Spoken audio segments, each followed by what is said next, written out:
antes de mais nada, acho que eu queria passar a, a palavra para você, Kikunaga, para o Mauro, se quiser fazer, assim, e agradecimento aí pela oportunidade de novo. Mas antes de fazer isso, eu queria só dizer que é um enorme prazer receber o Robson aqui. O Robson, eu o conheci lá atrás, na época da comissão da OAB, falando, eu conversava muito pouco e tal. E agora eu tenho o prazer de encerrar fileiras com ele no mesmo escritório. E além de um cara super gente fina, um mega parceiro de trabalho, pau para toda a obra e um excelente companheiro de trabalho mesmo. Além de ser um cara super engajado nas questões tão importantes que a gente está vivendo, assim, de igualdade racial, inclusão, ele é um excelente advogado. Eu acho que é muito legal notar que se a gente come qualquer produto do agronegócios, a gente tem grandes chances de comer alguma coisa, de algum produto que tenha passado por algum contrato, por algum deal do Robson. Porque nos últimos, sei lá, eu não vou chutar aí porque o Robson tem essa cara de menino, mas ele eu preciso tomar cuidado, né? Estamos num evento oficial da academia, mas é tiozão e tem estrada, ó, tem estrada. Então, nessa estrada que ele tem sei lá, certamente muito mais terra do que a gente possa imaginar o tamanho em reflorestamento, papel, soja, milho, café. É o cara que manja muito de agronegócios, manja muito de imobiliário, manja muito do imobiliário, do agronegócio, e é uma pessoa fantástica que aí conseguimos agenda com ele, porque não é fácil. Eu sou testemunha de como a agenda do Robson é complicada. E obrigado, viu? Fiz essa brevíssima introdução do meu querido colega de trabalho e admirável advogado Robson de Oliveira, mas eu queria passar aí, já que a gente já quebrou todo o protocolo, já fizemos toda essa bagunça aqui, Kikunaga, para você, por favor. Boa noite, meus caros. O bom da academia é que a gente não tem esses protocolos tão rígidos, né? E eu acho que assim é melhor, Mark. A gente fica até emocionado com as palavras que você faz, que você dedica a seu colega, e o Robson realmente ele é uma pessoa que ele sempre se mostrou uma pessoa extremamente profissional, né? O Dr. Robson de Oliveira, ele vai tratar do tema questões raciais e o direito. O Dr. Robson, ele é advogado do escritório Demarest Advogados, especialista em direito imobiliário, vencedor, vê se eu vou falar certo, Mark, vencedor do Chambers Diversity and Inclusion Awards 2019, na categoria Future Leader Minority Lawyers, certo? É isso aí. Isso aí. Tá. Co-fundador e membro do Comitê de Raiz do Demarest Advogados, da Comissão de Igualdade Racial da OAB São Paulo e do Fórum de Prevenção e Combate à Discriminação Racial no Trabalho do Ministério Público do Trabalho, coordenador do projeto Incluir Direito, autor de diversos artigos publicados. É com imenso prazer que a gente recebe o nosso querido amigo Robson de Oliveira para que ele faça a sua apresentação. E eu vou ficar atento aqui às questões. Mais uma vez, agradeço imensamente a presença do Robson. Doutor Mauro Rocha, alguma palavra para a gente poder começar? Somente uma palavra de agradecimento mesmo ao Robson, né? Que eu também conheci lá na comissão da OAB e lá nós tivemos bons contatos e participei e assisti algumas palestras dele lá, muito boas, né? Coisas que aprendemos muito em relação às questões aí do direito rural, né? Do imobiliário rural e tudo isso. E é isso aí, ó, é uma satisfação. Eu fico triste de nós termos uma sala, né? Principalmente porque eu estava vendo aqui o nosso calendário de novembro, nós estamos com um calendário excepcional. Né? Excepcional. Tivemos aí o Hamilton Sakamoto e o Max Stauder na primeira semana, né? Fazendo uma palestra muito interessante. temos hoje o Robson de Oliveira com um tema de grande importância, de grande interesse para todos os nossos advogados, né? Vamos ter na semana que vem o José Carlos de Freitas, promotor de justiça, que vai falar da questão dos loteamentos irregulares. Ele que trabalha com isso já há 30 anos, né? Eu lembro que quando começou a se falar em condomínio irregular, já veio atrelado o nome José Carlos de Freitas, né? E vamos terminar no dia 26/11 com uma palestra do doutor Josué Modesto Passo. Quer dizer, nós vamos ter um mês bastante interessante aqui na academia. Tá? Então, agradecer o doutor Robson aí pela disponibilidade e vamos ficar aqui atentos e aprendendo tudo que ele tem aí a nos dizer para que a gente possa enfrentar aí esses novos tempos que aparecem, né? Em toda essa questão aí de disputas raciais, essas questões todas que estão nos deixando aí extremamente preocupados, né? Exato. Tá bom? Muito obrigado, Robson. Eu que agradeço. Passo a palavra imediatamente, então, doutor Mauro Antônio Rocha, passo a palavra ao nosso querido palestrante, doutor Robson de Oliveira, é contigo, meu querido. Obrigado, boa noite a todos e todas. É um prazer estar aqui falando com vocês aqui na Academia Nacional de Direito Notarial e Registral. Como já foi dito aqui, né, conheço grande parte dos colegas aqui por participar da antiga Comissão de Igualdade Racial, de Igualdade Racial, não, digo, de Direito Notarial e Registral, que era presidida pelo Dr. Kikunaga. Então, é uma honra estar aqui. Agradeço imensamente o convite efetuado a mim, na pessoa do Dr. Marco, que é meu parceiro, meu amigo, colega de trabalho. Hoje a gente tem feito aí uma dupla dinâmica muito importante. Eu acho que a chegada do Marco no escritório veio muito a calhar. Esse novo momento que a gente está vivendo aí agregou muito ao nosso time. E estou muito feliz de revê-los também, né, doutor Kikunaga, doutor Mauro, né, a gente sempre se encontrava muito aí, mas eu até dei uma afastada um pouco da academia por conta de outros compromissos profissionais, mas estou sempre acompanhando, vejo o grupo lá do WhatsApp, as perguntas, às vezes até tento algumas vezes dar um auxílio nas respostas, mas é um prazer estar aqui com os colegas novamente e poder compartilhar um pouquinho aqui do meu conhecimento, né, dividir, na verdade, aqui um pouco das ideias para que a gente possa refletir aí em prol de uma sociedade mais justa e plural e principalmente, né, trazer reflexões que talvez às vezes a gente não tenha tido até o presente momento, mas que é importante que a gente comece a ter. Essa minha aula aqui, esse bate-papo é um pouco mais... É diferente porque a abordagem que eu vou falar é mais sobre questões raciais, mas tendo em vista que a gente está aqui tratando, né, com colegas, né, que são, né, majoritariamente voltados para a área de direito, e principalmente direito imobiliário, notarial e registral, eu não poderia também deixar de falar um pouquinho, né, trazer essa questão racial voltada um pouco também com a questão de terras, que eu acho que a gente consegue traçar um panorama aqui entre a questão, né, de direitos humanos e a questão de direito agrário, direito, né, imobiliário, especificamente, tendo em vista que aqui a maior parte dos nossos colegas são voltados para essa área.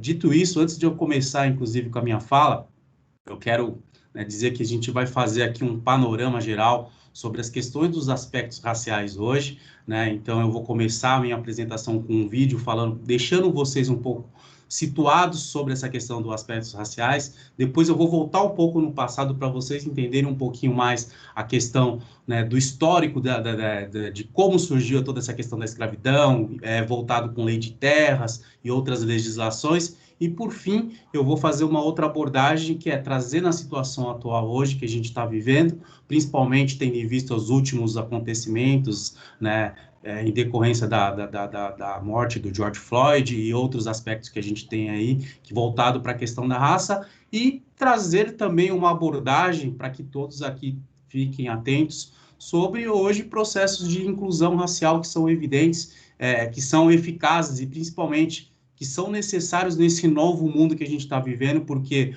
o advogado, a advogada, né, o profissional, seja ele qual a área que ele atue, se ele não tiver atento a essas questões hoje, fatalmente ele vai estar fora do mercado, e eu não vou dizer nem a médio e longo prazo, eu vou dizer num curtíssimo prazo, porque hoje, né, a sociedade em si está exigindo diversos comportamentos, diversas percepções que até pouco tempo atrás não era tão exigido. E eu, né, como um defensor dessas causas de direitos humanos, fico feliz que está tendo um despertar da sociedade para isso. Embora a gente saiba ainda que tem aí um longo caminho a ser percorrido, mas estamos caminhando para isso. E bate-papos como esse são importantes para que cada vez mais a gente consiga aí, né, ter um olhar diferenciado para essa questão. Agradeço imensamente mais uma vez. Mark, se você puder passar aquele primeiro vídeo, eu agradeço. Vamos lá.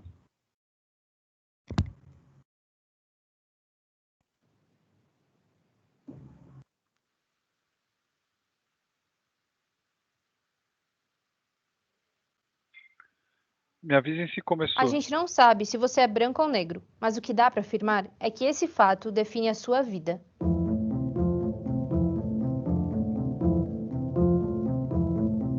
Agora sim, Mark. Compõe mais da metade dos brasileiros. Na teoria, significa que os índices deveriam ser divididos proporcionalmente entre negros e brancos, mas na prática, isso está longe de acontecer. A educação é um bom exemplo disso. A chance de um negro ser analfabeto é 5 vezes maior que um branco. No outro extremo, somente 1 a cada 4 pessoas com ensino superior é negra. O impacto disso só aumenta quando pensamos fora da sala de aula. 70% das pessoas que vivem em situação de extrema pobreza no nosso país são negras.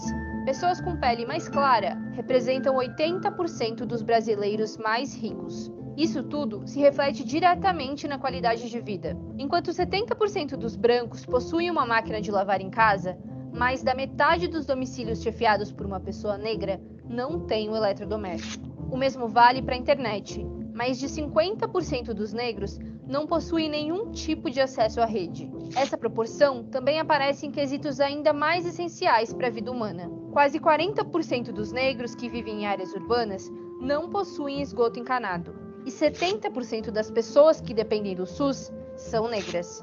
A cor da sua pele também determina o seu tempo de vida. Em 10 anos, os homicídios de mulheres brancas caíram, enquanto que de negras aumentaram. E a morte não é só feminina. Somando os gêneros, a cada 12 minutos, uma pessoa negra é assassinada no Brasil. Também são os negros que mais morrem em operações policiais e ocupam a maior parte da população carcerária brasileira. Pode ser difícil para a comunidade negra mudar isso por dentro, porque ela quase não é representada nem no judiciário, nem no legislativo, muito menos no executivo. Essa defasagem não é de hoje. Historicamente, o Brasil é ultrapassado em representatividade racial. Ele foi o último país ocidental a abolir a escravidão. O Brasil é um país racista. E quem está dizendo isso não é a gente, é a ONU. E esse problema envolve tanto as esferas políticas que já citamos, como o nosso dia a dia. Precisamos debater o assunto e denunciar os preconceitos. Afinal, nossa vida não pode ser definida por apenas um conjunto de linhas. Obrigado, Mark. Bom, pessoal, acho que a ideia inicial de passar esse vídeo é para dar um panorama geral para vocês, para que vocês entendam um pouco, né, da questão da desigualdade racial e social que existe hoje em decorrência do racismo que a gente tem no nosso país, tá? Então, primeiro eu gostaria de dizer que a gente, né, vive ainda numa utopia na nossa sociedade de que não existe um racismo, no Brasil, mas existe de fato, e hoje, por conta dos últimos acontecimentos, a sociedade cada vez mais está tendo um despertar para isso, para poder entender que, de fato, o nosso país ainda é um país racista. Acho que a partir do momento que todos nós começarmos a assumir que, de fato, nós vivemos um país racista, a gente consegue, né, trabalhar em prol da desconstrução dessa utopia de que não existe o racismo no Brasil e, consequentemente, a gente começar a trilhar um novo caminho de reeducação da nossa sociedade para evitar diversos tipos de condutas e comportamentos. Dito isso, eu vou fazer uma apresentação. Eu estava pensando se eu ia fazer uma apresentação com PowerPoint ou não, mas eu acho que eu vou passar um PowerPoint para vocês, até para a gente destrinchar um pouquinho melhor essa conversa que a gente vai ter aqui, esse bate-papo. E aí agora, como eu falei para vocês, eu vou trazer um pouco do conceito histórico, atrelando a questões de terras e escravidão, para que depois a gente chegue no atual momento que a gente está hoje, tá? Deixa eu compartilhar aqui com vocês a minha tela.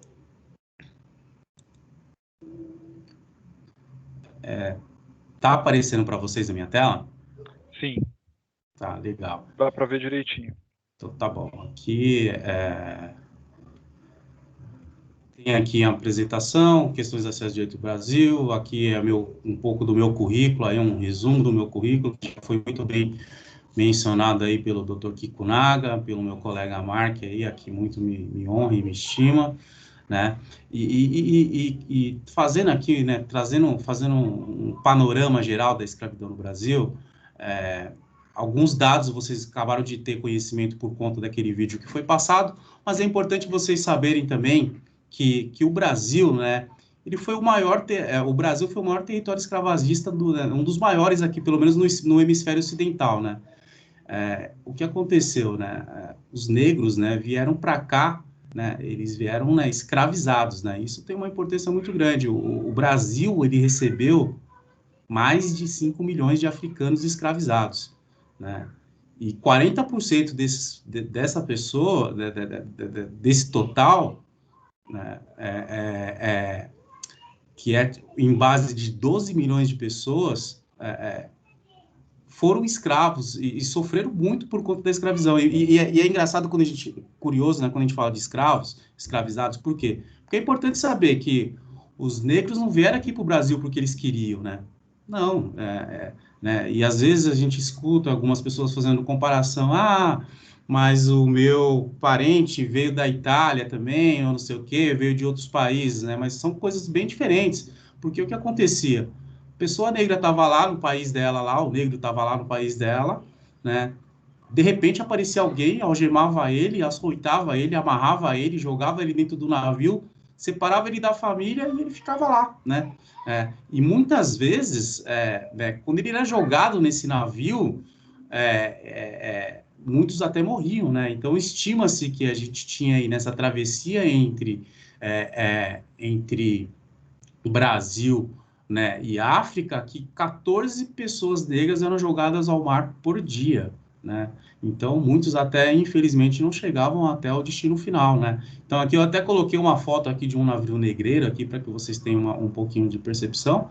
Então, quando essas pessoas, né, tentam falar, porque já veio aqui, sou descendente de imigrantes, uma coisa é você ser descendente de imigrantes, e a gente tem todo o respeito por todos os imigrantes que também, né, vieram aqui para o nosso país, mas não pode, né, se comparar com as pessoas negras que vieram, né, de forma, né, sem querer, contra sua vontade, né, que foram açoitadas, foram acorrentadas, separadas das suas famílias, né, e muitas vezes, né, além de tudo isso, ainda sofriam todas as outras agressões aí que a gente sabe, né, bem o que acontecia naquela época da escravidão.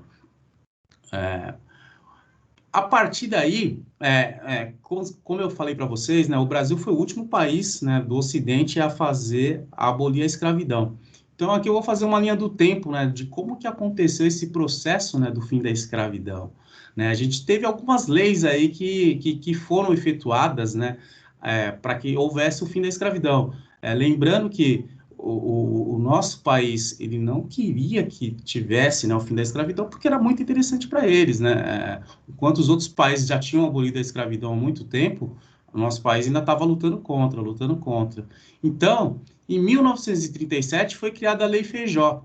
E essa lei, ela foi criada por quê? Porque a Inglaterra estava pressionando o nosso país, porque a maioria já tinham abolido a escravidão e o nosso país continuava. E aí o nosso país sentiu-se tão pressionado por conta disso, que aí ele acabou criando uma norma. Então ele criou a Lei Feijó de 7 de novembro de 1837. E a gente chama que essa Lei Feijó, ela foi a primeira lei, né, a proibir a importação de escravos no nosso país. Ou seja, ela proibiu, né, que os escravos viessem, né, que as pessoas negras viessem da África, né, escravizados, para aportarem aqui no nosso país. Mas eu digo que ela era uma lei, né, e acho que foi daí que surgiu, inclusive, a expressão lei para inglês ver, porque foi, de fato, uma lei só para inglês ver, porque, na prática, não acontecia nada. E nós, como advogados, né, nós sabemos que se a gente tem uma norma, né, isso não é de hoje, né, se a gente tem uma norma em que essa norma não cria nenhuma sanção, era praticamente uma letra morta, né, porque se ela não tem sanção, as pessoas que querem continuar praticando esses continuar fazendo, né, e não foi diferente lá em 1837. Ou seja, esse hábito de ter letra morta, que é só para pessoas poderem ver, elas não são de agora, né? Vem de muito tempo atrás, né? Então, a gente só está replicando, né, atos e situações que já eram feitas antigamente, né? Depois dessa lei, a gente teve a lei Eusébio de Queiroz, que foi uma lei de 1850. E essa lei, de fato, né, trouxe uma sanção, né? Ou seja, a gente ficou de 1837 até 1850 sem ter uma norma que, de fato, aplicasse qualquer sanção. Ou seja, a forma de escravização continuava sendo a mesma nesse período porque não tinha sanção. Mas, a partir de 1850, né, teve uma norma que, de fato, né, criminalizou a conduta de entrada de pessoas negras, né, em situação de escravo no nosso país. Só que, quando essa norma entrou, o que aconteceu? Né? As pessoas que não queriam, né, que queriam continuar praticando, né, o ato de escravidão, ela continuou fazendo. Né? E foi a partir daí que conseguiu, né, que surgiu o nome, né, de tráfico de escravos, porque a partir do momento que ela, né, criou-se uma norma, né, que proibia, né, a entrada de pessoas, né, de escravos no Brasil, passou a ter o tráfico de escravos de fato, né, consolidado, porque aí as pessoas traziam de forma, né, escusas, né? Mas de forma escusas, mas que todo mundo sabia que estava chegando, né? Não era uma coisa assim também tão escondida, não, que as pessoas não sabiam. Ah, nossa, tiveram que fazer muitas manobras para trazer navio negreiros. Não, até porque um navio não é uma coisa tão, né, simples de se esconder, né? Então, se de fato a gente tivesse, né, na época, pessoas interessadas em proibir essa prática, certamente a gente teria como ter, né, proibido muito mais, né, a entrada de pessoas, né, traficadas, né, por pessoas que estavam produzindo o tráfico de pessoas negras no nosso país. Posteriormente a isso, né, a gente teve, em 1850, a Lei de Terras. E a Lei de Terras, assim, é muito interessante a gente discutir ela, porque se vocês verificar aqui na minha apresentação, vocês vão ver que tem aqui alguns erros aqui, supostamente erros de português, mas eles não são erros, tá? Só para vocês saberem, essa apresentação eu estou replicando de fato o que consta na lei, e naquela época era o que se reproduzia na escrita, tá? Então ela está correta de acordo com o período da época. Essa Lei de Terras, ela foi criada em 1850, e o objetivo da Lei de Terras era o quê? Né? Era, né, dar título para as pessoas para que elas pudessem colonizar o nosso país. Só que para quem que esses títulos eram dados, né? Lamentavelmente, esses títulos, infelizmente, eram dados para pessoas brancas. Por quê? Porque as pessoas negras ainda eram escravas, né? Ou seja, desde a época que foi instituída a Lei de Terras, que era o intuito de poder, né, produzir no nosso país, de poder colonizar o nosso país, as pessoas negras já não tinham oportunidades, porque a lei não foi criada para elas, foi criada para favorecer as pessoas brancas, né? Então a gente teve essa Lei de Terras aí, que tinha diversos institutos que falavam sobre a forma de se obter a terra, né? De como poderia, né, fazer o plantio, mas nenhuma dos artigos dessa legislação favorecia as pessoas brancas, né? Assim, ou seja, né, ninguém podia se apossar de terras devolutas, né? E aí acho que aqui, né, grande parte do nosso público aqui sabe bem o que a gente está falando de terras devolutas, porque a gente está falando de terras, né, públicas, né, terras do Estado, né? Então é importante a gente saber que para que você pudesse, né, obter essas terras de acordo com a lei de terra, você tinha que, né, comprar, ou você tinha que cumprir condições, né, que permitisse o uso da terra. E, infelizmente, as pessoas negras não tinham. E quando eu falo aqui, né, pessoas negras, porque tínhamos ali uma pequena minoria de pessoas negras que, por algum motivo, ou por uma caridade, né, posso se dizer assim, que já tinha alforria, né, já tinha liberdade, mas por outros motivos que não era por conta de a gente ter tido a abolição da escravatura ainda, mas porque, né, alguns senhores, né, já tinham um certo relacionamento com algumas pessoas e, assim, bem reduzido, dava lá como, né, um gesto de gratidão, um gesto supremo, né, de liberdade, dava liberdade para essas pessoas. Mas aí eu estou trazendo aqui alguns artigos agora, né, da Lei de Terras, que é para que vocês consigam visualizar que, de fato, o que eu falei é verdade. A lei não foi criada para favorecer pessoas negras, muito pelo contrário, ela foi criada para favorecer pessoas que já tinham poder, que já tinham, né, condições de plantio. Porque se você pegar o artigo 2º aqui, ele fala que você tinha que pagar um valor, né, você tinha que, né, fazer coisas que, se você não conseguisse fazer, você tinha multa. E as pessoas negras, as poucas pessoas negras que a gente tinha libertas naquela época, não tinham essas condições. O artigo 8º, inclusive, aqui também fala, né, que você tinha lá que preencher, né, os requisitos da terra concedida, você tinha que conservar, tinha que manter o terreno, né, e assim, são condições que a gente sabe que naquela época, infelizmente, as pessoas negras também não tinham como fazer isso, né. Aí tem o artigo 15º aqui também, que dá quem tem a preferência para fazer as compras das terras, né, para que mostre a lavoura e tudo mais. Então, tem alguns que eu selecionei que mostram, de fato, que a lei de terras foi uma lei criada, né, para favorecer a população daquela época, que era a população branca. Na época ainda, infelizmente, as pessoas negras não eram consideradas pessoas, né? Não, infelizmente, não eram consideradas gente, elas eram consideradas mercadoria, né? Então, aqui a gente tem aqui outros artigos aqui da própria Lei de Terras que, de fato, vai ratificando, né, essas informações aqui que eu estou passando para vocês. E é legal que depois, se vocês tiverem tempo, deem uma olhada na Lei de Terras com mais afinco, com mais cuidado, que vocês vão ver que, de fato, vocês conseguem identificar isso de forma muito clara e objetiva. Nessa linha ainda de contexto histórico, né, em 1871 foi criada a Lei do Ventre Livre. E essa Lei do Ventre Livre, né, é interessante porque o que ela falava na época, né, que as pessoas, né, as mulheres escravizadas no nosso país, a partir de tivessem tido filho, elas, né, as crianças seriam libertas. Né? As crianças não iam ter o papel de ser escravo, né? Mas, ao mesmo tempo, isso não refletia a realidade, porque o que acontece a criança estava lá, ela era filha de um escravo, ela tinha que viver, ela tinha que comer. Você, sendo escravo, você não podia dar alimento para o seu filho, porque você era, né, mercadoria do seu senhor, e, infelizmente, automaticamente, mesmo as crianças, supostamente, né, sendo crianças libertas, elas acabavam se tornando escravas novamente, porque a partir do momento que ela tinha que comer, ela tinha que se alimentar, tinha que se vestir, e quando eu falo comer, alimentar e se vestir, gente, eu não estou falando de coisa boa, não, eu estou falando do mínimo necessário para manter a subsistência dessas pessoas, né, com vida.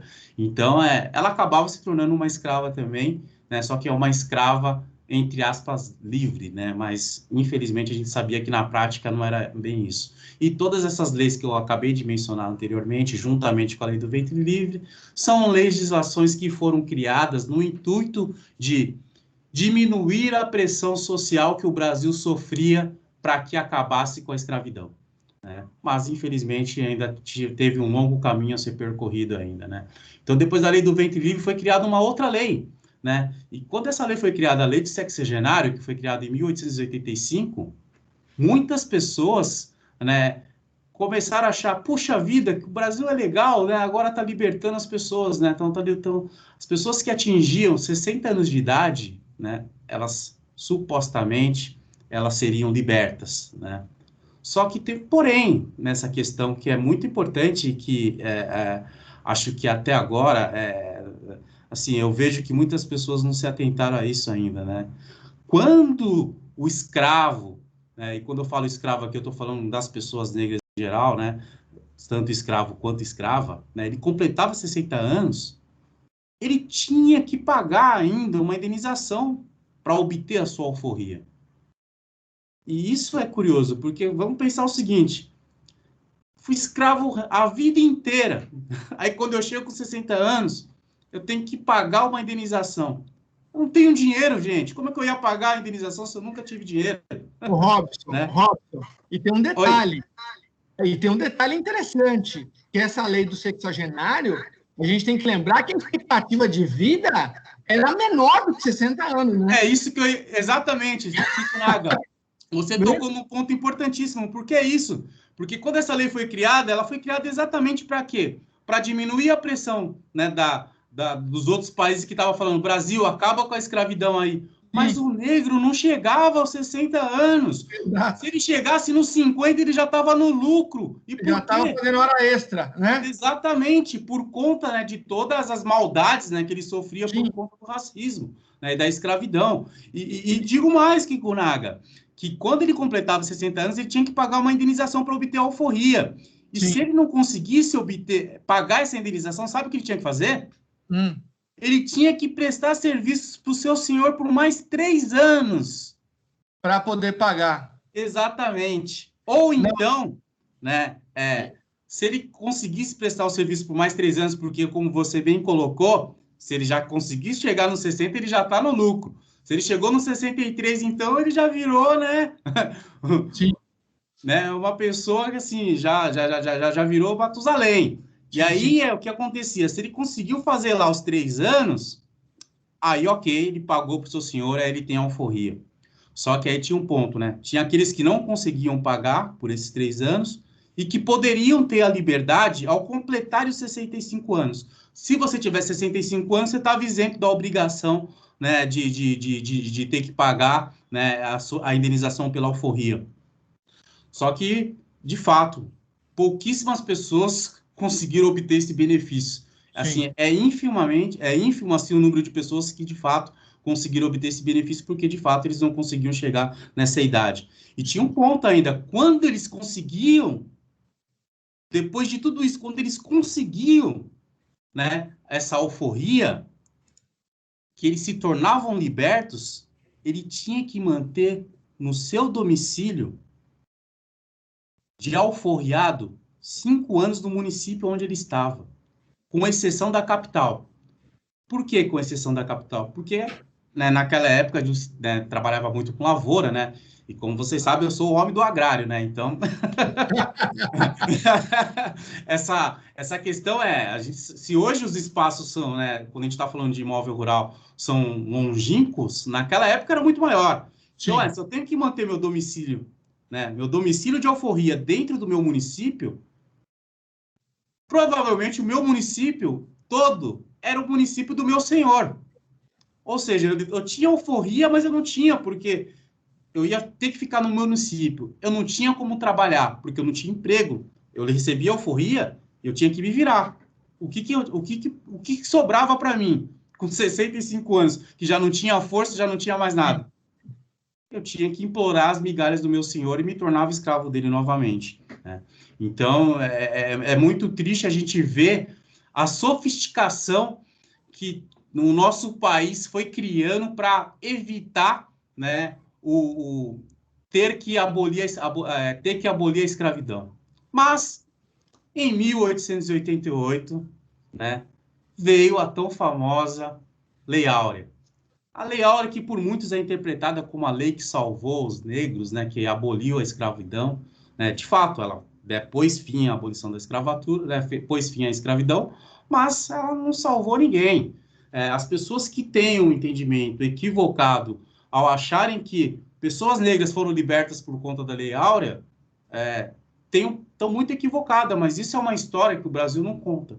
Por quê? Porque pensa o seguinte, gente, a gente viveu quase 400 anos de escravidão, em que o negro, ele era um ativo do seu senhor, né? Porque ele tinha que produzir, ele gerava riqueza para o seu senhor. A partir de 1888, ele deixou de ser um ativo, mas o ódio contra o negro continuou, né? A repulsa contra a pessoa negra continuou.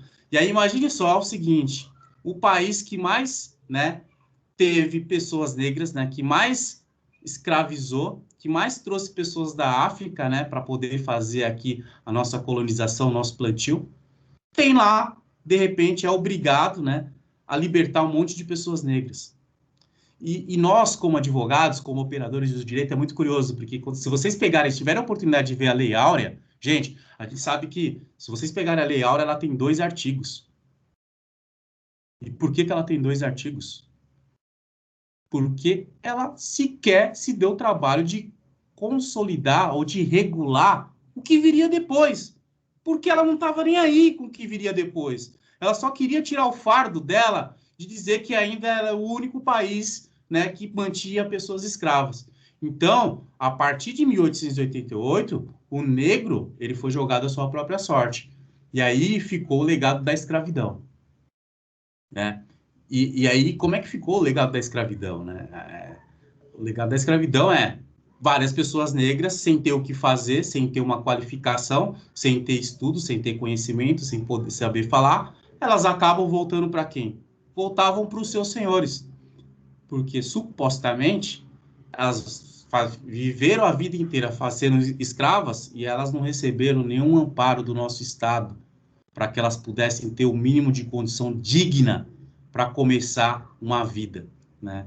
Então, aí foi criadas diversas normas, inclusive, né, o decreto 7.967 de 45, que dispõe sobre a imigração e a colonização, e foram leis criadas para quê? Para trazer cada vez mais pessoas brancas e cada vez mais deixando os negros à própria sorte, porque não foi criada nenhuma norma que pudesse introduzir as pessoas negras no nosso país como pessoas, né? Como gente, como seres humanos, né? E aí eu trago aqui para vocês um dado importante, que hoje, né, diferente do que foi falado no vídeo eu acho que falou que era 51% da população brasileira, que é um vídeo um pouco mais antigo, hoje, atualizado, nós temos 53%. 53% falou, acho, no vídeo. 53, né, Kikunaga? Mas hoje a gente tem 56% da nossa população brasileira são pessoas, né, é composta de pessoas de pretos e pardos, né? Ou seja, é um número muito expressivo. A gente é a maioria da população brasileira, né? E desses 56%, a gente tem 28% de mulheres negras. E por que eu estou trazendo essa questão da mulher negra, né? Porque se vocês pararem para pensar que hoje né, na questão da pirâmide social, né, quem recebe os maiores salários? A gente tem primeiro o homem branco, depois a gente tem a mulher branca, depois a gente tem o homem negro e, por último, a mulher negra. Então, ou seja, 28% da população do nosso país está na última cadeia, né, da pirâmide e que recebe os menores salários e que tem as menores condições, né, sociais, né, de vida hoje, né? A gente vive ainda também, né, numa sociedade muito machista, né? E quando a gente fala numa sociedade machista, quando a gente fala da questão de gênero, a mulher sofre. A mulher branca sofre, mas a mulher negra sofre infinitamente mais. E aí, a partir daí, né, a gente tem a questão das terras quilombolas também, que acho que é importante a gente falar, porque no nosso país a gente tem, né, ainda as pessoas, né, os quilombolas, né? Para quem não sabe que são quilombolas, os quilombolas são os descendentes ou os remanescentes das comunidades formadas por pessoas que foram escravizadas, né? Então, entre o século XVI, né, depois que houve a abolição da escravatura, foi se formando os quilombos, onde as pessoas foram ficando, né, foram, né, de certa forma, utilizando a terra, né, até mesmo de uma forma ilegal por conta, né, das legislações que eu falei para vocês, mas que elas foram se aquilombando de fato para poderem ficar nas terras e tentar fazer a produção, né? Então, a gente tem aí a gente hoje existe aí por volta de mais de 3.000 terras, né, quilombolas no nosso país, mas a gente só tem aí algo de 1.500 terras tituladas, né? Mesmo depois de 32 anos da nossa Constituição. Ou seja, né, isso só mostra, né, o quanto a gente ainda não tem norma, não tem, né, direitos humanos que tratam dessa questão para poder, né, de fato, reconhecer a questão do negro no nosso país. Robson, deixa eu fazer uma pergunta. Como funciona essa questão da titulação dessas áreas quilombolas? Tá. A titulação das áreas quilombolas é um procedimento, né, feito pelo INCRA, né, junto com a Fundação Palmares. Ou seja, ela tem que ir lá fazer um estudo, reconhecer que, de fato, né, existiu uma comunidade na época e que essa comunidade, né, até hoje, as pessoas que lá estão são pessoas descendentes das pessoas que foram escravizadas no nosso país. E isso é muito ruim, porque o órgão que é responsável por fazer essas titulações, eles não têm interesse em fazê-las, né? Então, a gente tem aí essa morosidade, né, do reconhecimento dessas terras, e volto a dizer para vocês, assim, eu já rodei todos os rincões do Brasil aí, e não fiquem achando que terras quilombolas são terras maravilhosas, espetaculares, que você planta, tudo cresce, tudo dá. Não, não são. São terras ruins, e mesmo assim o governo ainda tem, né, essa dificuldade em outorgar essas terras para eles. Rob, a especialização ela é por família ou a especialização ela é coletiva? Ela é coletiva, por comunidade. Por Isso. comunidade, tá bom. Isso. E como é que funciona a representação dessa comunidade? Existem associações relativas para poder tratar desses assuntos ou não? A gente tem que chamar todas as famílias, todos os componentes das famílias? Hoje, a maioria dessas comunidades quilombolas, né, elas já estão um pouco mais estruturadas e aí, de fato, já tem, né, uma associação em que aí tem os representantes das comunidades. Mas ainda existem algumas que não têm, aí, de fato, você tem que chamar todas as famílias e fazer várias reuniões, né, fazer várias intervenções para poder trazer essas questões à pauta. Quando a gente E onde que a maioria dessas áreas quilombolas fica em qual localidade? A gente tem área quilombola em todo o país, até porque... No país inteiro, mas existe alguma região que tenha mais quilombolas ou não? Sim, com certeza. A gente tem regiões do Piauí, regiões da Bahia, regiões do Maranhão, né, e Bahia, que de fato tem mais comunidades quilombolas. Então, essas regiões têm um número maior e mais expressivo, mas a gente tem comunidade quilombola em quase todo o país. Entendi. No sul, um pouco menos, mas mesmo assim a gente tem comunidade quilombola, assim, porque recentemente... no sul tem mais italiano e alemão, né? E aí o governo fez a gentileza de fazer a demarcação das terras e vender para os estrangeiros alemães e italianos, né? Que eram as famosas colônias, né? Que até hoje tem, tá? Exatamente. Mas a gente tem lá no sul várias comunidades quilombolas também,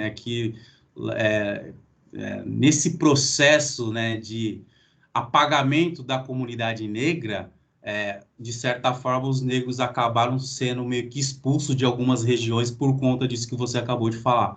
Então, pensa que depois que teve a abolição da escravatura, né, eles eram empurrados cada vez para locais mais distantes, para que não pudessem, né, estar junto com as pessoas, né, brancas, né? Então, tem toda essa questão mesmo. E aí, o que acontece é o seguinte, né? A gente tem aqui, né, na própria na Constituição, né, o artigo 68, que prevê, né, essa questão aí da comunidade quilombola, do reconhecimento, né? Só que, como eu acabei de falar para vocês, a gente tem a norma, mas a aplicabilidade dela, a gente sabe que é bem ínfima ainda, tendo em vista o número de comunidades quilombolas que a gente tem no nosso país, né? Então, aqui eu estou trazendo para vocês aqui o que traz o decreto 4887 de 2003, né, que regulamenta o Kikunaga, essas questões todas para identificação, delimitação, titulação de terras quilombolas, tá? Legal. Então, aqueles que tiverem interesse depois, eles podem, né, dar uma olhada mais afinco nesse decreto, que aí vai ter todas as informações, né? Aí tem aqui a definição do que é comunidade quilombola, tem aqui todas as informações aqui necessárias, né? Eu não vou ficar entrando no item do detalhe do artigo, até por conta do tempo, senão eu não consigo passar toda a mensagem que eu quero passar para vocês, mas depois, aqueles que tiverem chance, dá uma lida nisso aqui. A gente, inclusive, teve uma ação direta de constitucionalidade para, né, para verificar se era válido aquela questão de dar titulação, né, para terras quilombolas, para você ver como, né, desde sempre a gente teve essas discussões e teve esses preconceitos, porque achavam que não deveriam dar terras para as pessoas negras, né? E, na verdade, não se tratava de dar terras de fato. Na verdade, era só legitimar a terra que eles já utilizavam desde a época da abolição da escravatura, né? Que é bem diferente, né? E a gente que mexe com direito, né, imobiliário, né, a gente sabe muito bem disso. Eu trouxe todo esse contexto para vocês verem um pouquinho, né, como o Estado e o direito operaram, né, de forma para contribuir para a atual situação das pessoas negras na nossa sociedade. Acho que essa minha primeira fase aqui da fala, que eu falei que eu ia trazer um pouco de conceito histórico, espero que eu tenha conseguido aí trazer um pouco de um panorama histórico para vocês, para a gente poder continuar. Ô Kikunaga, deixa eu te perguntar uma coisa aqui. Tá funcionando essa forma de apresentação por slide? Você prefere que eu tire o slide? Às vezes dá um delay, mas tá funcionando, tá ótimo. Tá, porque se quiser também, eu na verdade, eu não preciso do slide, tá? Eu posso falar isso de forma normal. Então, eu vou entrar aqui na segunda fase da aula. Se vocês quiserem, eu posso fazer sem apresentação de slide também. Como você preferir. Não, na verdade, eu quero fazer o que for melhor para vocês. Por favor, me avisem, então, estou aguardando. Tá bom, então vamos continuar assim, que está indo bem. Tá bom, então, perfeito. Tendo feito, né, todo esse panorama histórico da questão racial, agora eu vou trazer essa questão mais para os dias atuais, né? E por isso que eu falo muito dos desafios da inclusão racial no mercado de trabalho. Por quê? Porque hoje, né, pelo menos nos últimos 2, 3 anos, muito tem se falado sobre as questões raciais. Só que quando a gente fala das questões raciais, as pessoas falam, eu não sou racista, eu não sou preconceituoso, né? Mas a gente sabe que, infelizmente, existe o racismo, existe o preconceito. Por quê? Não porque você nasceu racista, não porque você quer ser racista, mas porque a gente vive num racismo estrutural. A estrutura, por si só, a estrutura do nosso país permeia o racismo até hoje.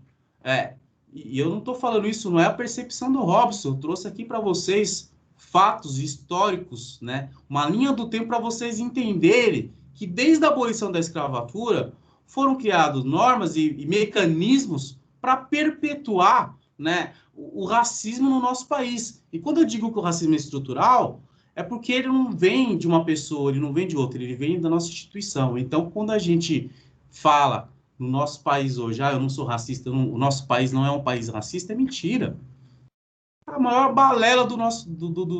é o conto da carochinha. Por que, Kikunaga? Primeira coisa, se não existisse o racismo no Brasil, nós como operadores do direito, você acha que haveria legislação que tratasse sobre o racismo? Se tem uma legislação é porque a gente tem um problema, você concorda comigo? Claro, não tenho dúvida nenhuma. Então, balela as pessoas falarem, não, nosso país não é um país racista. Ele é um país racista, porque senão a gente não teria leis para isso. E por conta, né, de a gente ainda viver num país racista e a nossa sociedade ainda viver na utopia de que não existe o racismo no nosso país, vai acontecendo a perpetuação do racismo estrutural. Só que o racismo estrutural ele vai se perpetuando de forma sofisticada, porque na medida em que, né, os tempos vão mudando, ele também vai se adaptando, né? Então, hoje, né, a gente tem algumas normas que visam, de alguma forma, né, dar uma reparação, né, trazer maiores condições para que as pessoas possam, né,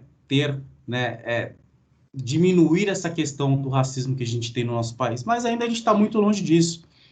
E uma das coisas que foi feita, né, uma das medidas afirmativas que foi feita foi a criação da lei de cotas. Então, em 2012, foi criada uma lei de cotas. A lei de cotas visa o quê? Visa, né, dar a oportunidade para que pessoas negras pudessem ingressar, né, nas universidades. E por que foi criada essa lei de cotas? Porque, como eu acabei de mencionar para vocês, todo esse histórico passado, a gente teve ali, né, depois de 1888, o negro foi jogado à sua própria sorte, pessoal. Ele não teve um amparo do Estado para que ele pudesse ter as condições mínimas para poder desenvolver, né? Isso era uma obrigação do Estado. Quando foi feita a abolição da escravatura, deveriam ter criado normas e regras para que pudessem, né, com o passar dos tempos, as pessoas negras pudessem ter condições, as mesmas condições e oportunidades que pessoas brancas tiveram. E, infelizmente, isso não teve. E até hoje a gente vive esses resquícios do racismo. Então, considerando que nós somos ainda a maioria da população brasileira, lamentavelmente ainda somos as pessoas, é o grupo que vive mais vulnerabilidade social, vive mais vulnerabilidade econômica, porque não teve as mesmas oportunidades que pessoas brancas tiveram, porque são pessoas que tiveram o privilégio, mesmo não querendo, o privilégio branco de ter uma cor de pele diferente da outra, e por conta disso, a nossa sociedade ainda acaba beneficiando isso. Robson, posso te interromper? A doutora Tatiana Scarpim, sua colega de escritório, ela levantou a mão. Podemos passar a palavra para ela? Podemos. Tatiana, doutora Tatiana, tudo bem? Oi, boa noite. Boa noite. Robson, não, eu só ia falar, realmente, é que você entrou nessa questão depois de tanto é estrutural que, como você mesmo pôs, desde 1888 eles fizeram uma lei que não dava estrutura nenhuma depois para o negro, quando ele era liberto. Até hoje foram feitas pouquíssimas leis de inserção, e quando essas leis são criadas ou quando tem projetos, a reação da população é muito negativa até hoje. Então, esse embate das cotas, que muita gente ainda é contra, você vê que até hoje, depois de tanto tempo, ainda é muito negativa essa tentativa de reinserção do negro na sociedade. Então, é realmente um problema estrutural e que, assim, são 132 anos, se você for ver que é muito tempo para o Estado não ter feito nada, mas é muito pouco tempo para você perceber os resultados numa sociedade. Então, é óbvio que nesse tempo ainda tem resquícios dessa época e que as pessoas às vezes fecham o olho para isso. Exatamente. Tatiana e Robson, só um detalhe interessante que a Tatiana comentou, né? Ratificando o que o Robson falou. Robson, eu tenho uma curiosidade, né? Eu tenho uma tia que ela foi diretora de escola, né? E você sabe, né? Eu trabalhei num tabelionato de notas, no terceiro tabelionato de notas, por 10 anos. E eu lembro claramente uma ocasião, há muito tempo atrás, quando eu estava no cartório, eu comentei com ela que lá no cartório eu tinha, nos arquivos, escrituras públicas de hipoteca de negros, né? Que é uma coisa assim que você não consegue imaginar. Quando você comentou que o negro era considerado mercadoria, era considerado coisa, né? Eu tinha lá no cartório escrituras de hipoteca, escritura de compra e venda, escritura de doação, escritura de dação em pagamento, ou seja, negócios jurídicos envolvendo pessoas negras, né?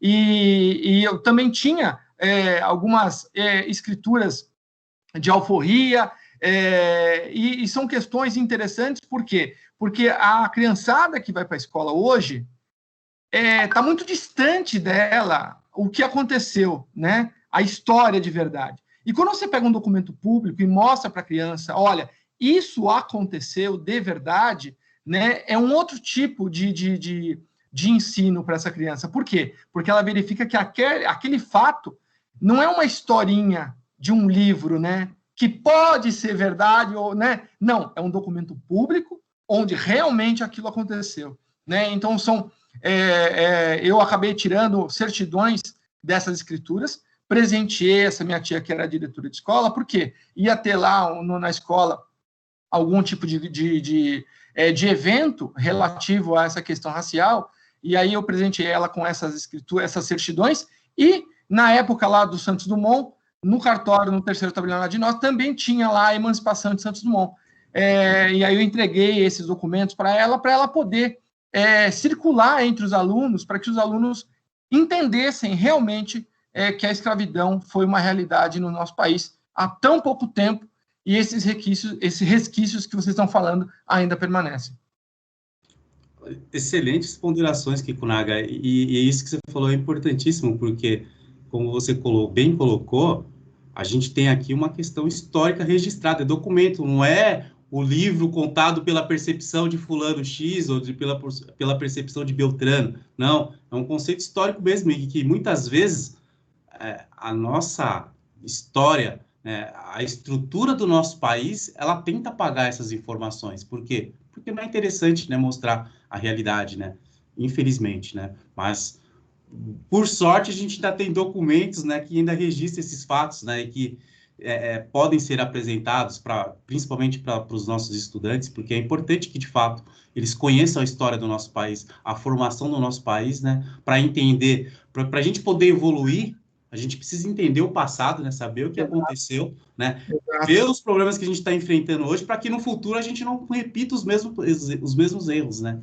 Então, é muito importante a gente ter esse conhecimento, e legal que você tenha essas informações que você deu para ela, e se você tiver mais conteúdo disso, se puder compartilhar comigo, eu fico muito feliz. Não, se você quiser, eu posso ver lá no cartório, né? Eu trabalhei lá, não volto lá há muito tempo, mas tem bastante gente lá, amigo ainda, que trabalha no terceiro de notas, que eu posso pedir para eles separarem ali alguns tipos de escrituras. Você vai lá, pede lá a certidão, né? Para você poder usar esses documentos em suas palestras, entendeu? Legal. Eventualmente, você divulgar nas escolas e assim por diante. Eu acho isso bastante salutar, e para a criança que está aprendendo, que está entendendo a história, para ela não ter esse tipo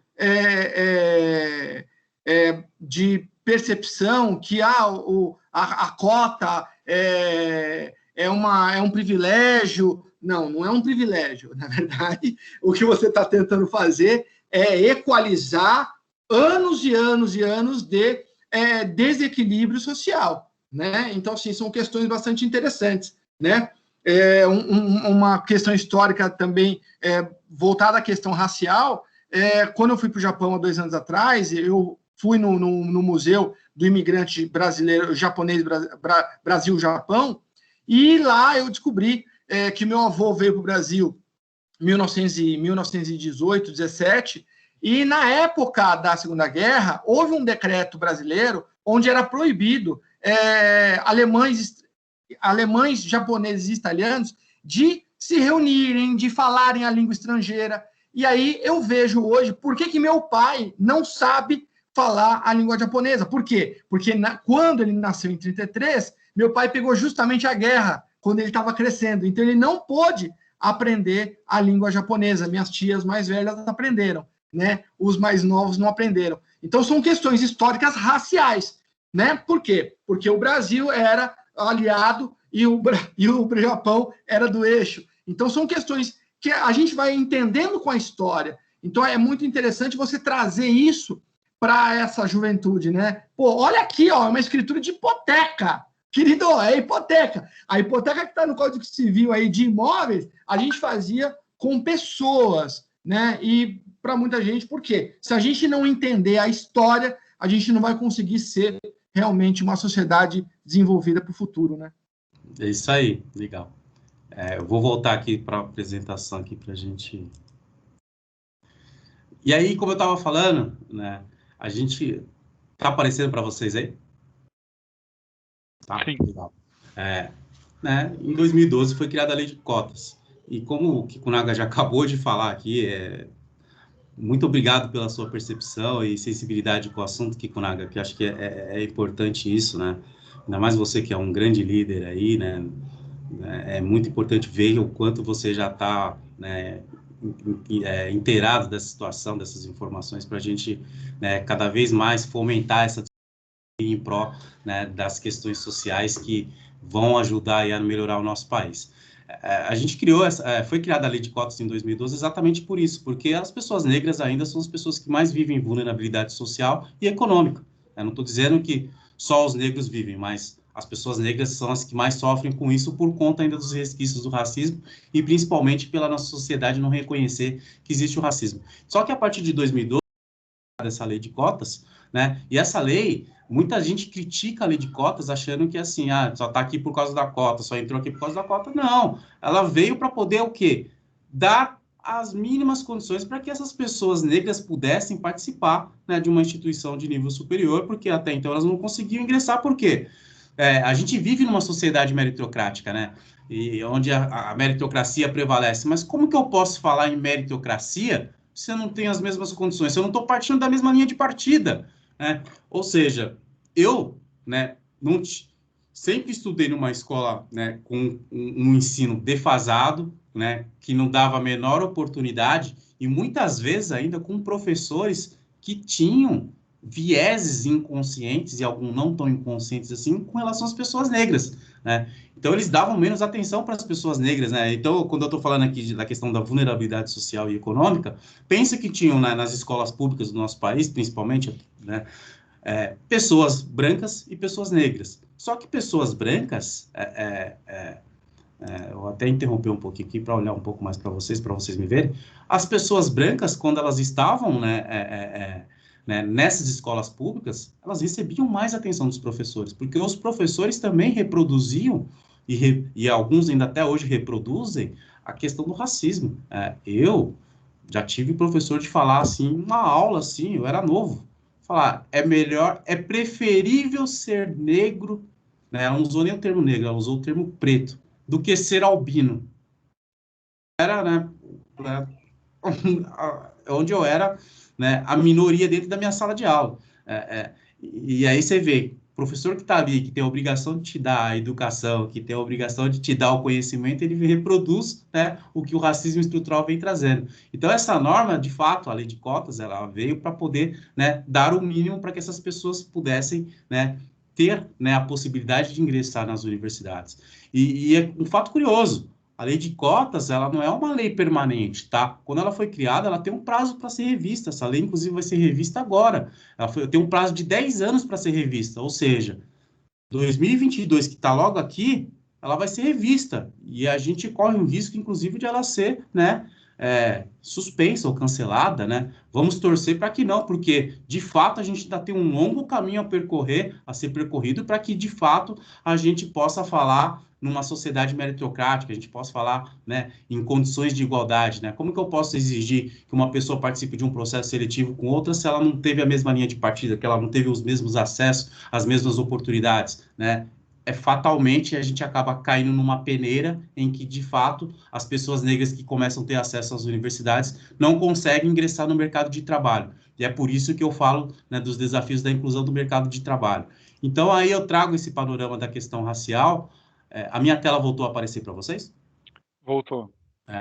E aí, trazendo aqui uma questão, né, trazendo um panorama para o nosso momento, trazendo um panorama para a questão da advocacia, né, pessoas negras nos escritórios de advocacia hoje representam menos de 1%.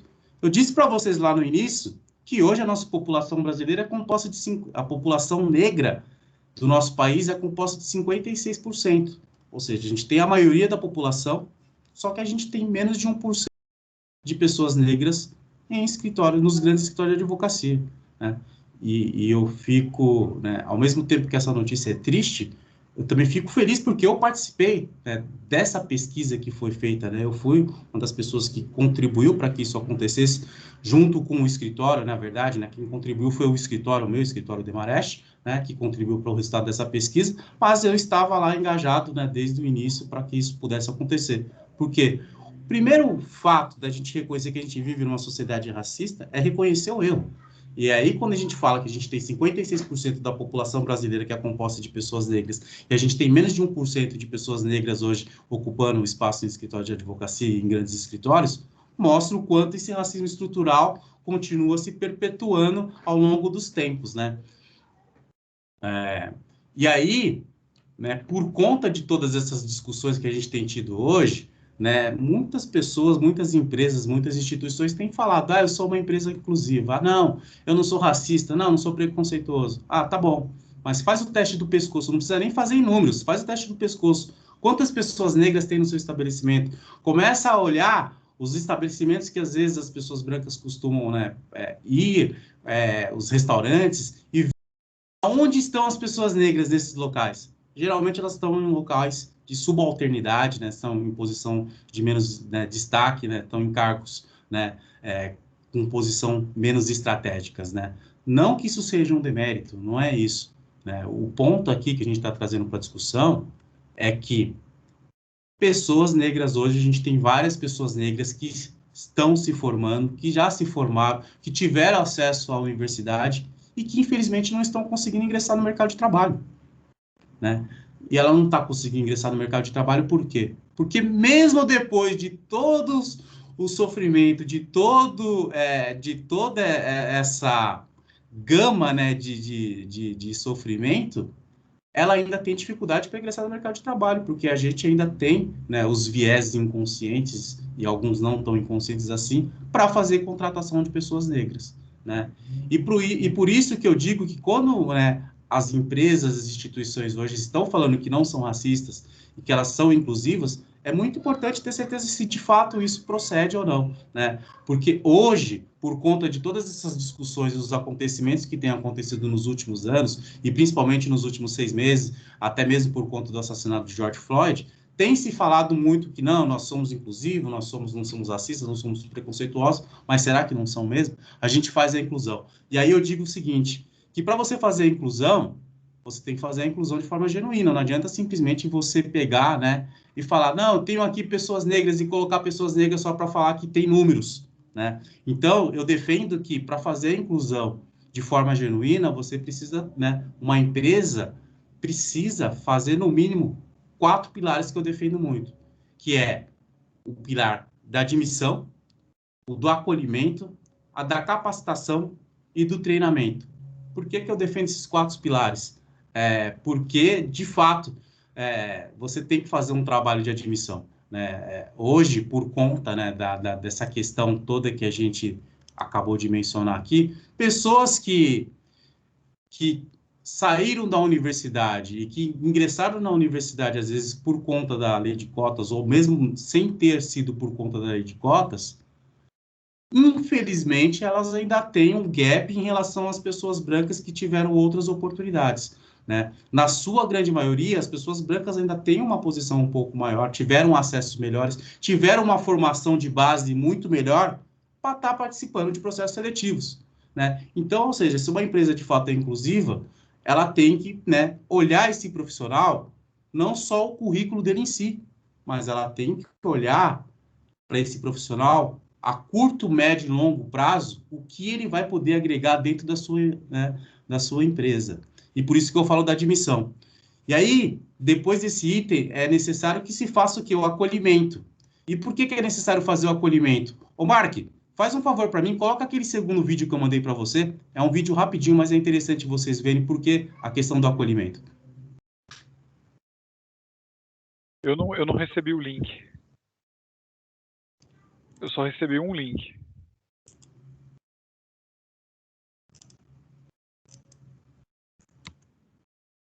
Desculpa. Agora foi. Me dá um instante só, já vou por aqui.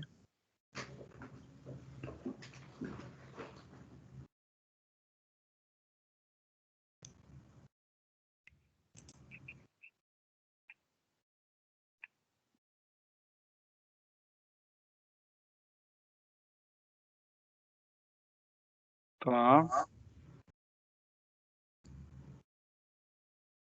Acho que eu tenho que fechar aqui o meu compartilhamento, né? Tá aparecendo aí para vocês?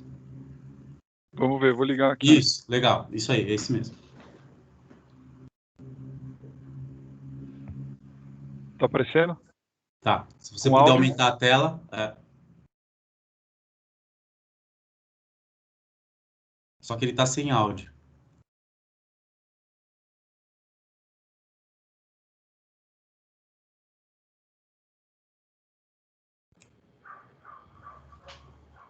Tá sem áudio, Mark. Aí eu já não. Peraí.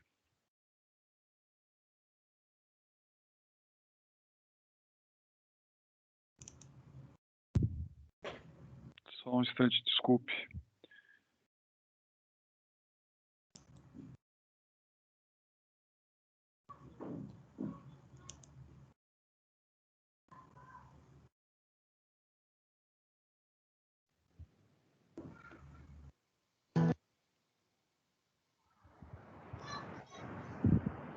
Isso aí. Prestem atenção nesse vídeo.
Obrigado, Marco.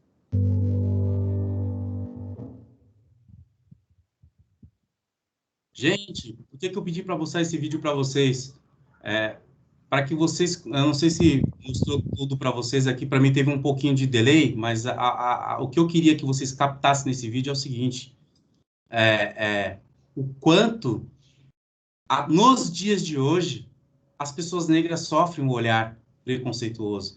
Não sei se vocês notaram nesse vídeo que em todos os locais que ele estava, ele era olhado com um olhar de exclusão, com um olhar de discriminação, com um olhar, né, o único momento em que ele é respeitado é quando ele está exercendo a atividade dele de juiz, né, que aí as pessoas têm que levantar para ele.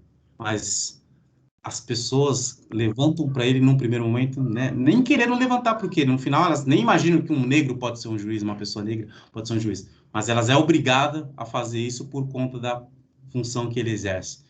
E quando eu falo do acolhimento, é muito importante isso. Por quê? Porque, infelizmente, ainda hoje, no nosso país, as pessoas negras sofrem agressões e microagressões todos os dias, né? E quando a gente vive em uma sociedade em que nós admite o racismo, e essas pessoas conseguem, de alguma forma, furar a bolha, né? Entrar nesses espaços que são espaços majoritariamente brancos e que são espaços que perpetuam, de alguma forma, o racismo estrutural, né? Porque para a gente desconstruir o racismo estrutural, a gente precisa, né, desconstruir a utopia do racismo e a gente precisa se reeducar novamente para a gente poder, né, ter essa nossa percepção diferente das coisas. Então, quando elas ingressam nesse espaço, quando elas conseguem, depois de todos os desafios que elas passaram, entrar nesses espaços, elas sofrem esses olhares que agridem, esses olhares que machucam, né? E muitas vezes elas, né, têm, né, que se provar muito mais do que outras pessoas, né? Então, é por isso que eu falo do acolhimento, porque, de fato, se você entra numa empresa que ela fala que é uma empresa inclusiva, ela tem que preparar o ambiente, né, para que esses espaços majoritariamente brancos recebam essas pessoas negras de forma acolhedora, que elas se sintam, de fato, bem recebidas, que aí elas consigam, de fato, desenvolver o seu trabalho, desenvolver, né, o que ela foi contratada para se fazer. Porque se ela entrar num ambiente totalmente, né, inóspito, fatalmente ela vai progredir, né, dentro da instituição, né? Então, por isso que eu falo muito isso do acolhimento, né? E aí, como eu falei para vocês que a gente não está na mesma linha de partida por conta dos, né, resquícios do racismo ainda, a gente tem que fazer, uma vez que essa pessoa ingressa, ela tem que fazer também o quê? A empresa tem que fazer a capacitação dessas pessoas, porque, de fato, elas vão entrar com uma linha de partida diferente de pessoas brancas, mas a médio e longo prazo, né, se a instituição é uma empresa acolhedora, que é uma empresa que quer fazer a inclusão de fato, ela vai capacitar essa pessoa para que no futuro ela esteja nas mesmas condições que outras pessoas brancas. E, por fim, ela vai ter o desafio... Desculpa. Ela vai ter o desafio de fazer o quê? A retenção desse profissional. Por que eu falo isso? Desafio da retenção desse profissional. Porque hoje, no nosso mundo globalizado, cada vez mais tem se discutido a questão racial. E mesmo você, empresário, você, advogado, você, né, que tem qualquer tipo de mecanismo, relação mercantil com outras instituições, se você não estiver prestando atenção em diversidade, você está fora do mercado.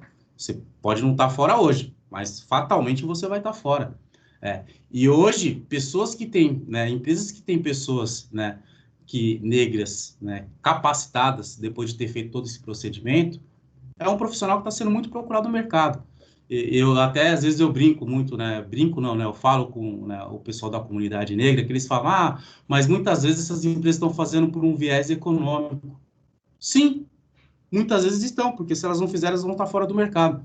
Mas não importa se ela está fazendo por um viés econômico, se ela está fazendo por um viés social, né? Se de fato ela acredita. O que importa hoje é que está acontecendo, a mudança está acontecendo. E aqueles que não entrarem nessa mudança, fatalmente vão estar fora do mercado, né? Então, é importante que a gente fale da inclusão, né? Da inclusão, que consiste na admissão, no acolhimento, na capacitação e na retenção desses profissionais, para que, de fato, né, você tenha aí uma empresa inclusiva. E hoje, né, e é importante também que as lideranças ratifiquem essas pessoas, porque, infelizmente ainda, pensa o seguinte, Kikunaga, você ter um advogado, né, eu posso dizer isso por experiência de vida, tá? Quando eu cheguei no escritório, você sabe que eu já estou no Demarest há 1000 anos, né? Mas no começo, quando eu estava no escritório, as pessoas se espantavam ao ver, né, um advogado negro representando um grande escritório, assim, e era um olhar de espanto mesmo, né? Eu cansei de ver essas pessoas, imaginava que era outra pessoa, né? Aí eu falava, por quê, né? Obviamente que hoje, né, a gente... Pensei que era mais velho, né? A pessoa, pensei que era mais velho. Exatamente. Obviamente que hoje, né, nesse mundo digital, as pessoas têm um cuidado maior de ver, né, quem que é o profissional que vai atender. Mas a gente que é um pouquinho, né, mais novo, que vem um pouquinho mais lá de trás, né? Antigamente a pessoa não olhava, não via a foto, né? Às vezes você falava com o cliente um tempão por telefone e você não sabia quem ele era, né? Pessoalmente, fisicamente. Você trocava e-mail, mandava, né? Ainda, não vou falar muito, senão vou entregar a minha idade. Tinha época ainda do fax e tudo mais, enfim. Né? Então, quando o cliente às vezes me via, tinha 2 fatores. Se ele já tinha trabalhado comigo já há algum tempo, ele ficava espantado, mas você via que ele ficava mais ou menos. Mas quando o cliente nunca tinha trabalhado comigo e ele me via numa sala de reunião, o lugar dele de assim, esse cara vai cuidar do meu assunto, ele tem capacidade para isso, não sei o quê, né?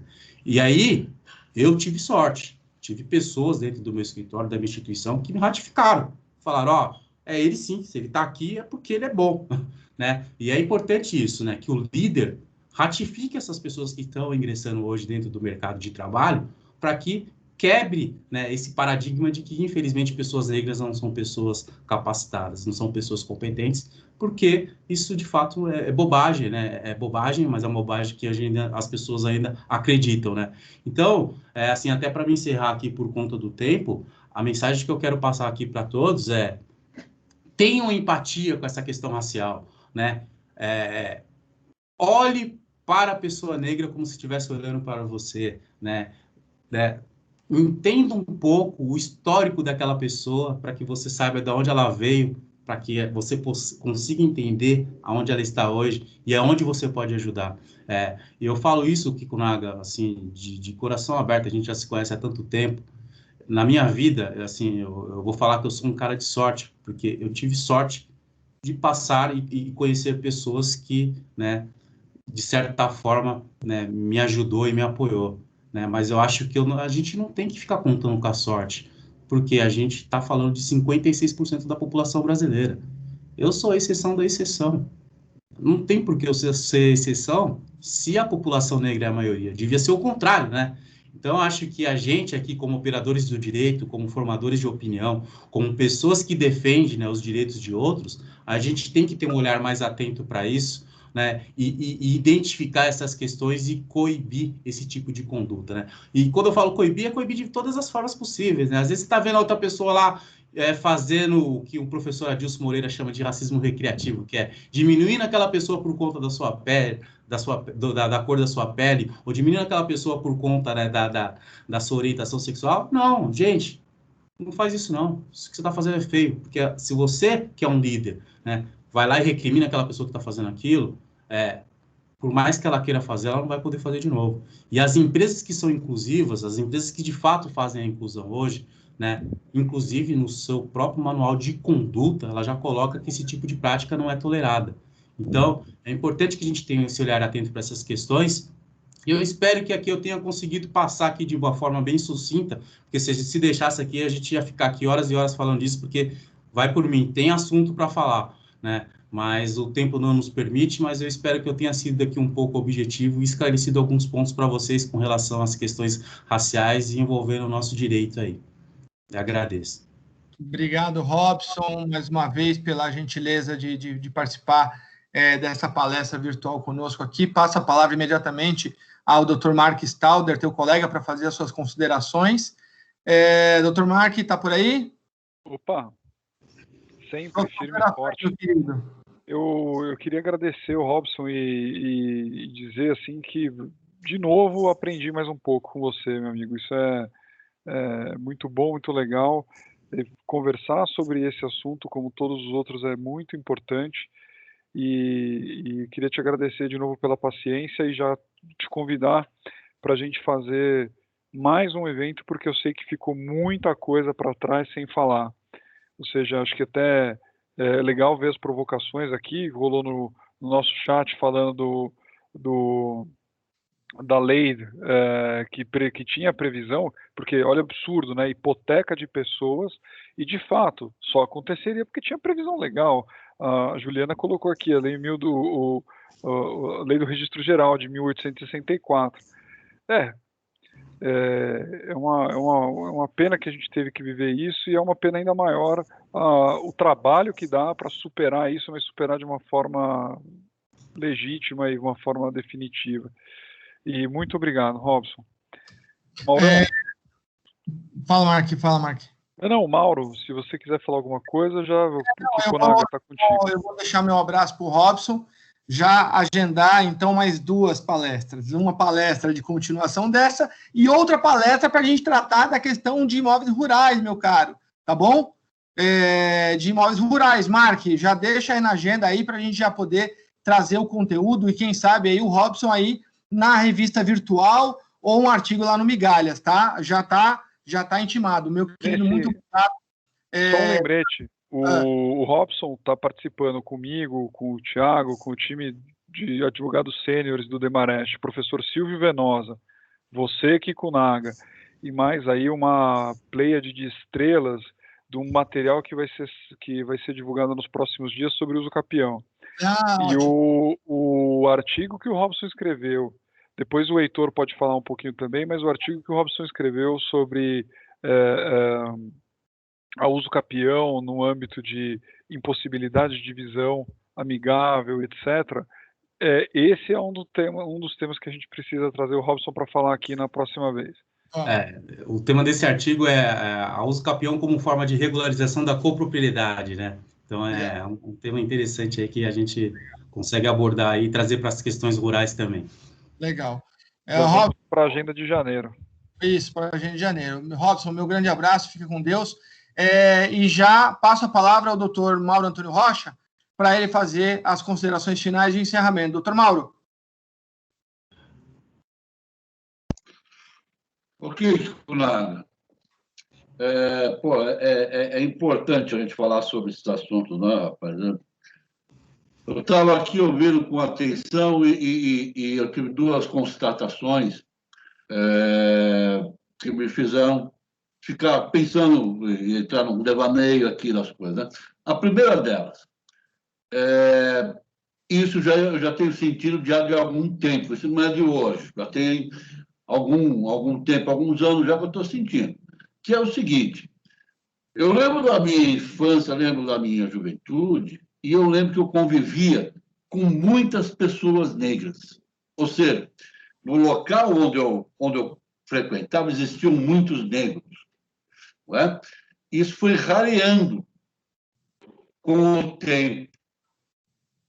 E hoje, se eu tiver que contar numa mão as pessoas negras com quem eu tenho contato diário, corriqueiro, é difícil. Eu tenho que parar e pensar, tá? Com certeza, eu tenho certeza, eu tenho consciência de que eu não me afastei das pessoas negras, né? Talvez o meu caminho profissional tenha me afastado delas, né? E aí vai de encontro aquilo que foi dito aí, que apenas 1% dos profissionais dos grandes escritórios de advocacia são pessoas negras. É interessante, isso tem me trazido alguma preocupação já há algum tempo. E uma outra, a nossa colega Tatiana, quando ela falou, foi a Tatiana, né? Quando ela se manifestou, ela falou em 132 anos. Poxa, eu tenho 66. Quer dizer, a metade desse tempo. Então, quando eu nasci, eu praticamente, dentro do tempo histórico, eu nasci ainda no tempo da escravidão, tá certo? Então, a gente não se dá conta de tão perto que nós estamos ainda da escravidão. A gente vê a escravidão como uma coisa histórica lá do passado e tal, e não é assim. É uma coisa bastante recente, não é? E que a gente tem sofrido as consequências disso até o momento. Mas eu só queria fazer essas duas considerações do que eu pensei durante essa hora e pouco que nós conversamos aqui. De resto, é reiterar, viu, Robson, o prazer enorme que nós tivemos aqui com a sua palestra, né? Infelizmente, nós tivemos um número pequeno de pessoas na sala, mas isso não importa, porque ela está gravada e ela vai para o nosso site, ela vai para o Instagram, e lá ela será vista por muito mais pessoas, por todos os nossos associados, com certeza. Não é? Então, é isso. Agradecendo a você, agradecer ao Mark, ao Kikunaga, né? Reiterando também o nosso pedido de que aqueles que estão aqui, que não são associados ainda da academia, se possível, se associem, é importante para nós o crescimento dos associados, né? E para que a gente possa aí, prestar mais serviços também ao associado, né? O fortalecimento da academia nos permite prestar mais serviços aos associados. Tá ok? Muito obrigado a todos. Um abraço. Tchau, Robson. Tchau, gente. Muito Obrigado. obrigado. Tchau, gente. Robson. Obrigado. Prazer. Obrigada.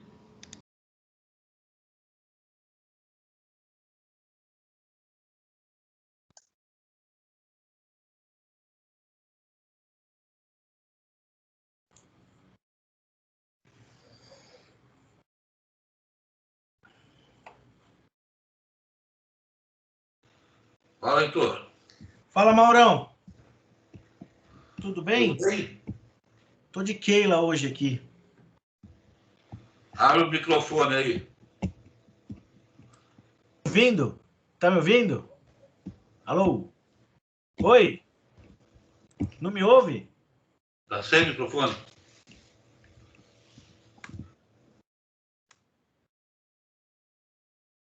Oi? Tá me ouvindo agora? Tá me ouvindo? Não?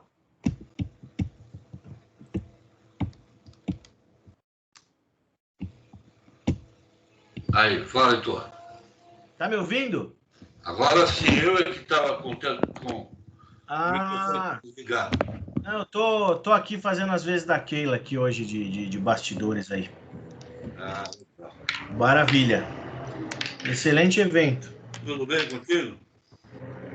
Você tá bem? Eu tô bem, cara. Tudo jóia aí, a família? Joia, tudo tranquilo. Ah, que bom. Aí, trabalhando muito aí? Sim, estamos voltando aos pouquinhos aí, né? Fazendo metade de home office e um pouco de indo presencial lá. E esperando aí, né? Juntando aí o que tá restando para o fim de ano e ver se a gente começa um ano melhor ano que vem, né? Ah, legal. Isso aí. Beleza, foi um prazer te Então ver. tá. Fiquei feliz em te ver também. Um grande abraço aí, viu? Outro para você. Até Tchau. a próxima. Tchau, tchau.